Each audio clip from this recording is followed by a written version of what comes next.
Desire Tarigan melaporkan Hotma Sitompul ke Polres Metro Jakarta Selatan, Rabu, tanggal 7 April tahun 2021. Laporan tersebut terkait dugaan penyerobotan lahan yang dilakukan Hotma Sitompul.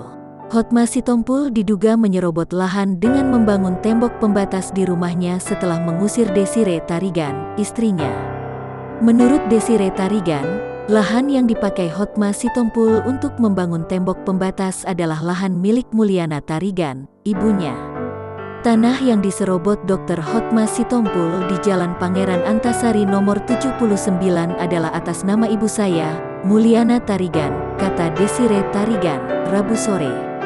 Melihat lahannya dipakai Hotma Sitompul untuk membangun pagar pembatas, Mulyana Tarigan merasa sedih. Apalagi saat tahu Desire Tarigan diusir Hotma Sitompul. Ibu mana yang tidak sedih dan marah melihat anaknya diusir dan di atas tanahnya dibangun tembok pembatas, ucap Desire Tarigan.